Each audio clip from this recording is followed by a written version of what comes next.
आज मैं आपके सामने उसके ऊपर बात नहीं करूंगा। मैं कल इंशाअल्लाह आपके सामने एक दफा फिर वो सिलसिला शुरू करूंगा कि रिजीम चेंज ऑपरेशन में क्या कमिटमेंट्स हुई, उसके पाकिस्तान के ऊपर क्या असरात होंगे, हमारे अमन व अमान और हमारे लोगों को किस तरह ईंधन बनाने की तरफ हम बढ़ रहे हैं या ये बढ़ रहे हैं, वो तमाम चीजें और जो सीक्वेंस ऑफ इवेंट्स है अप्रैल के बाद, वो मैं कल आपके सामने रखूंगा। आज मैं आपसे बात करूंगा अरशद शरीफ शहीद के हवाले से।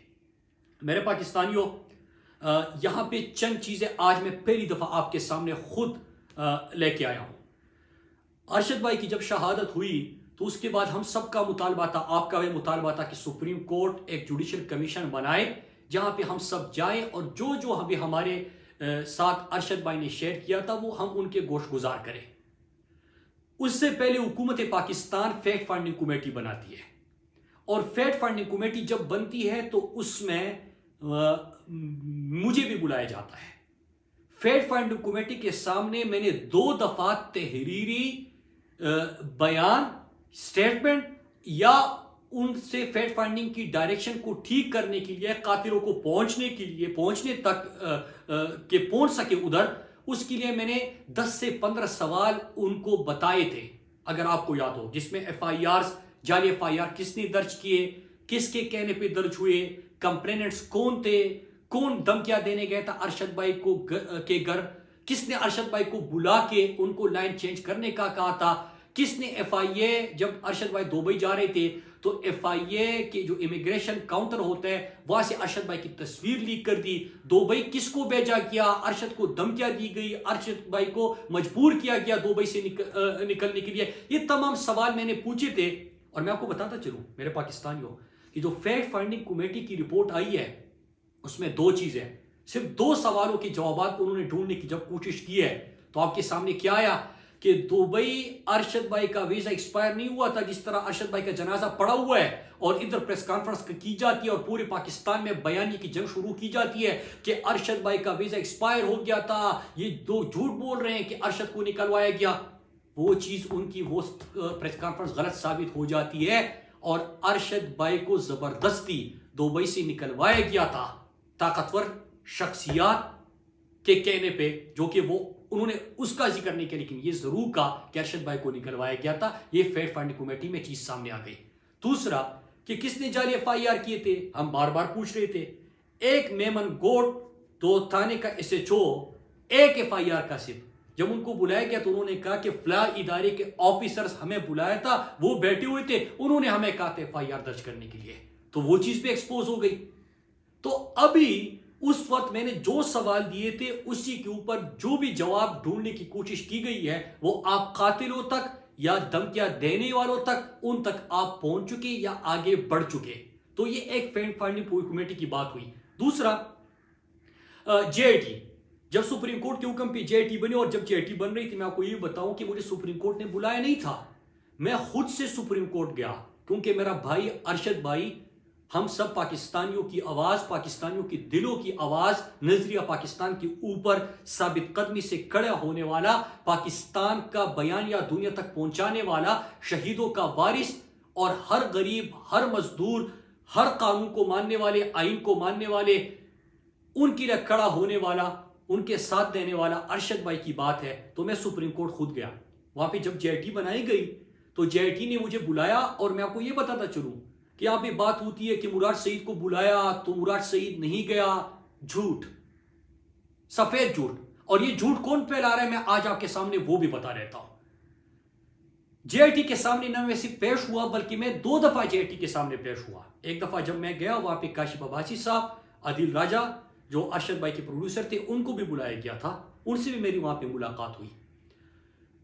JIT के सामने जब मैं दूसरी दफा पेश हुआ तो मैंने तहरीरी जो भी अरशद भाई ने मुझे खदशात या अरशद भाई ने अपने खतरात उसका जिक्र किया था, वो मैंने अपने तहरीरी बयान में वो दर्ज कर दिए हैं, उसी तरह जिस तरह अरशद भाई ने मुझे बताया था, और हर सफ़े के ऊपर मेरा दस्तखत भी मौजूद है।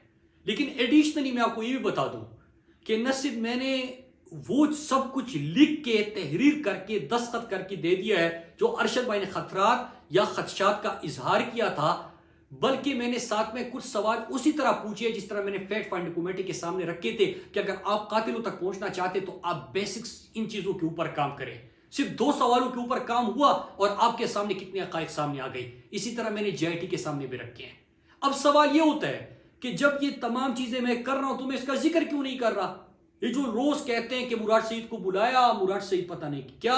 अब मैं आपको जवाब दूं, मैं मीडिया नहीं कर रहा। अरशद भाई मेरे लिए पॉलिटिक्स नहीं है। अरशद मेरे लिए बयानी की कोई जंग नहीं है। अरशद के साथ मेरा ताल्लुक, मेरी दोस्ती, मेरा रिश्ता बहुत बढ़कर है। वो मेरे घर का फर्द था, मेरे लिए उनसे बढ़कर था। मैं इतना बेहिस नहीं हूं कि जनाजा पड़ा हुआ है और यहां पे बेहिस तो प्रेस कॉन्फ्रेंस करे उसके ऊपर। वो बंदा उसके दोस्त बनने की कोशिश करे, टीवी पे आए, जिसके साथ अरशद भाई ने कभी बात नहीं की होगी। अरशद तो इज्जत सबको देता था जो भी उसके पास आता था, लेकिन अरशद बिलीव नहीं करता था। फिर इसके साथ मैं एक और चीज भी आपको बताऊं कि मैंने जो कुछ भी था वो वहां पे अपने बयान में दर्ज कर दिया जो अरशद भाई ने बता दिया था। और इसके बाद 2-3 चीजें मैं आखिर में कुछ सवाल छोड़ के जा रहा हूं। वो ये कि जो लोग ये बयानिया बना रहे हैं, हम सबको पता है, मुझे तो खास तौर पे पता है, जिनको खौफ है कि जो 2 सवाल मैंने फैक्ट फाइंडिंग कमेटी को 10-15 सवाल दिए थे, 2 के जवाब उन्होंने ढूंढ लिए, कौन उससे एक्सपोज हो गया? तो जो एक्सपोज हो गया ना, तो उसको खौफ है। तो जिसको खौफ है तो वो ये प्रोपेगेंडे कर रहा है। फिर दूसरी बात ये कि अभी मैंने JIT के सामने तहरीरी बयान दिया है, उसमें मैंने वो कुछ लिखा है जो अरशद भाई ने बताया था, और अरशद भाई ने जिस तरह बताया मैंने उसी तरह दर्ज कर दिया। तो क्या आपको उसी का खौफ है कि उसके बाद JIT में क्या होगा या सुप्रीम कोर्ट में क्या होगा? इन चीजों का खौफ है, इसलिए आप ये बयानिए की और इस तरह प्रोपेगेंडे करने की कोशिश शुरू कर देते हैं। और एक आखिर में मैं एक सवाल छोड़ के जा रहा हूं, अपने जो पाकिस्तान के हमारे इदारे हैं जिनका नाम लेके ऐसे टुच्चे लोग रोजाना उनके तर्जुमान बन के कहते हैं कि हमें इदारे ने बताया कि मुराद सईद जब वजीर था तो ये सस्ती सड़कों का जिक्र करता था कि हमने सड़कें सस्ती बनाई, माजी में महंगी बनती थी तो फला मुल्क नाराज होता था या फला बंदा नाराज होता था या इदारा इससे नाराज होता था, और इस तरह की लंबी कहानियां वो गाड़ लेते हैं। तो मैं सवाल आज पूछ रहा हूं कि क्या ये आपके तर्जुमान है? आपने इनको ये कहानियां बता के बुला के अपने तर्जुमानी का टास्क दिया हुआ है? और ऐसे एक बंदा नहीं है, जो लोग आपसे मिलते हैं, जो चाय में रस डबो के वो आपके गिनते रहते हैं, तो वही लोग आके फिर ये बातें शुरू कर देते हैं। तो आप वजाहत करें कि क्या ये आपके कहने पे हो रहा है? अगर आपके कहने पे हो रहा है तो कल बैठ के मैं इसके तफसीली जवाब आपको दे दूंगा। और या एक और काम करें, अगर आपकी जबानी है तो आप खुल के सामने आ जाए, आप बात कर ले, फिर मैं आपको जवाब देता हूं। तो मेरे पाकिस्तानियों में एक चीज बताऊं कि अरशद भाई के हवाले से मैं JIT में भी, सुप्रीम कोर्ट में भी, और मैं ये अज़म करता हूं, मेरा बिलीफ है कि मैं सुप्रीम कोर्ट में, मुझे कभी नहीं बुलाया गया, मैं खुद जा रहा हूं और मैं सुप्रीम कोर्ट हर दिन जाऊंगा। जब भी अरशद भाई का केस होगा, जो भी दरवाजा खटखटाना हुआ मैं वो खटखटाऊंगा। जिसको भी इन चीजों से खौफ है और ये इधर उधर की बातें कर रहे हैं और तवज्जो हटाने की कोशिश कर रहे हैं, उनको नाकामी होगी। मैं आखिर दम तक लेके जाऊंगा। जिसने अरशद भाई, मेरा ईमान है, मैं रोज कहता हूं कि जिसने अरशद भाई के ऊपर जमीन तंग कर दी थी, अल्लाह की जमीन तंग कर दी थी, अल्लाह की जमीन पे उसको जगह नहीं मिलेगी, वो इबरत का निशान बनेंगे। जिसने अरशद भाई के लिए खून हक किया हुआ है, उनको अल्लाह इबरत का निशान बनाएगा और इंशाअल्लाह इंसाफ होगा। अरशद इनके गले पड़ेगा।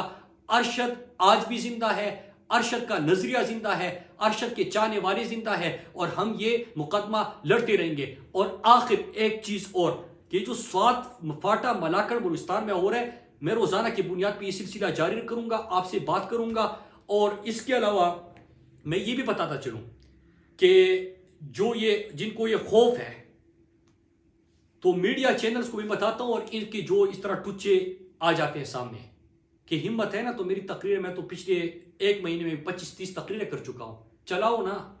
क्यों आप लोगों की काम पे टांग जाती है? हिम्मत पैदा करे। खुद मैं, मुराद सईद खड़ा है, अपने लोगों के लिए खड़ा था, और मैंने अपने लोगों की जिस तरह नुमाइंदगी की है पाकिस्तान की तारीख में, उसकी मिसाल नहीं मिलती। कि आप लोग जो किसी और की जंग हमारे घरों तक लेके आ रहे थे, अल्लाह का शुक्र है कि मलाकड़ में आपको नाकामी हो गई।